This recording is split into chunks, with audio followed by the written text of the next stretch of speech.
자, 이번 시간에는 제가 승소했던 사례인데요. 제형 보시는 것처럼 점유자에게 과연 지폐의 수입 통지서를 발송하지 않은 것, 이것이 과연 무효인지 여부, 여기에 대해서 한번 살펴보도록 하겠습니다. 제가 한번 몇 차례 관련된 영상을 찍고 올린 사례가 있어요. 근데도 불구하고 이게 최근까지도 문제됐고 이게 쟁점화되어서 제가 승소했던 사례가 있었기 때문에 다시 한번, 그리고 리마인드 차원에서, 그리고 정리 차원에서 다시 한번 찍어봤습니다. 어떤 사례였는지 한번 제가 이걸 질문을 만들어봤습니다. 한번 보시겠습니다. 안녕하세요 변호사님, 저는 서울 어떤 구에 있는 상가 오피스텔 관리단의 회장입니다.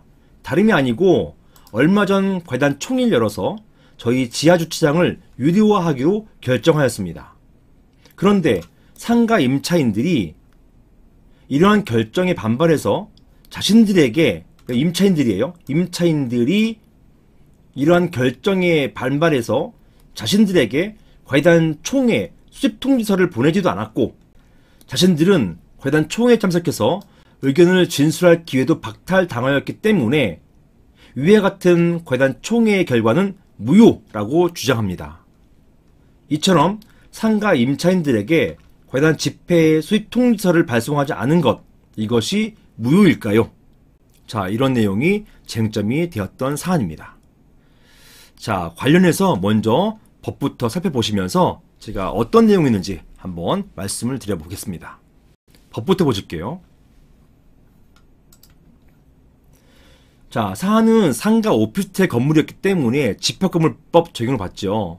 이 집합건물법 제16조에 보시면 고용부원 관리라고 되어 있어서, 관리, 즉 고용부원 관리에 관한 사항은 통상의 집회결의로서 결정한다 라고 되어 있고요. 통상의 집회결의가 무엇인지 조금 뒤에 보시겠습니다.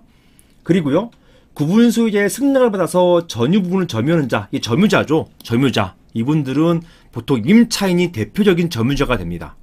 자, 이런 점유자는 이러한 관리단 집회에 참석해서 그 구분 소유자의 의결권을 행사할 수 있다라고 되어 있습니다. 여기서 그 구분 소유 의결권, 이거는 뭐냐면 독자적으로 의결권 행사할 수 있는데요. 즉 구분 소유자의 동의는 필요 없습니다. 그 독자적인 의결권을 행사할 수 있지만 그 범위는 그 구분 소유의 의결권에 제한된다, 그런 의미입니다.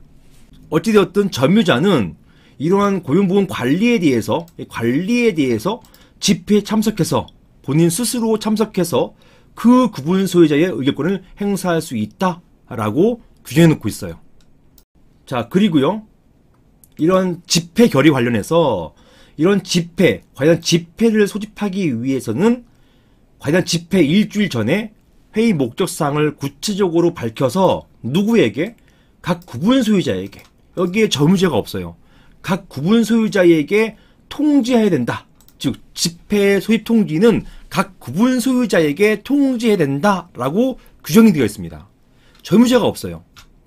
자, 그리고 제38조, 이게 의결 방법인데요. 이게 뭐냐? 여긴 통상의 집회 결의, 그 방법입니다.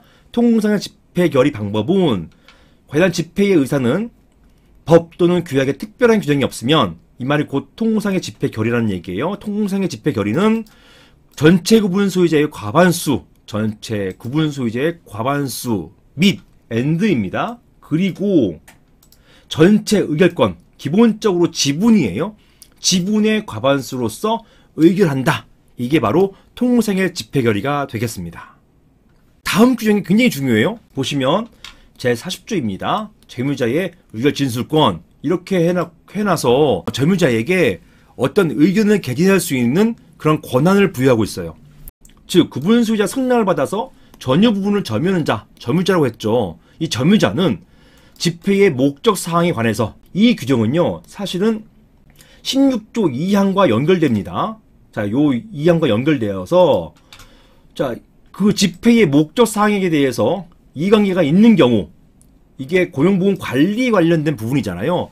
관리에 대해서 의결권을 행사할 수 있기 때문에 보통은 본인과 관련이 있어요. 이렇게 이해관계가 있는 경우에는 그 집회에 출석해서 의견을 진술할 수 있다라는 것입니다. 이런 권한을 부여했고요. 이게 바로 의견 진술권이죠.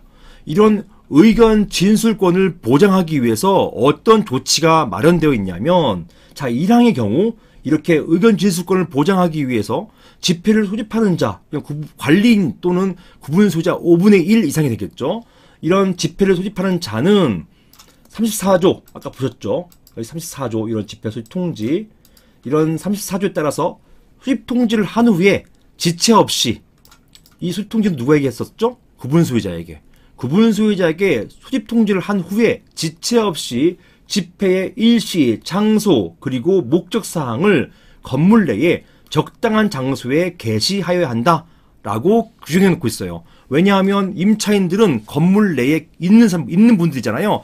점유라는 얘기는 그 건물을 사용하고 있다는 얘기니까, 사용하고 있기 때문에 대부분 임차인들은 건물 내에 있습니다. 따라서 이런 건물 내에 집회의 일시, 장소, 목적 사항을 게시해야 돼요. 게시하여야만 한다고 규정되어 있습니다. 이게 바로 죄무자에게 의견 진술권을 보장하는 방식이에요. 이게 없으면 문제가 될 수 있습니다. 이게 중요한 내용이에요. 자, 그래서 사항 같은 경우 어떻게 되었냐 하면,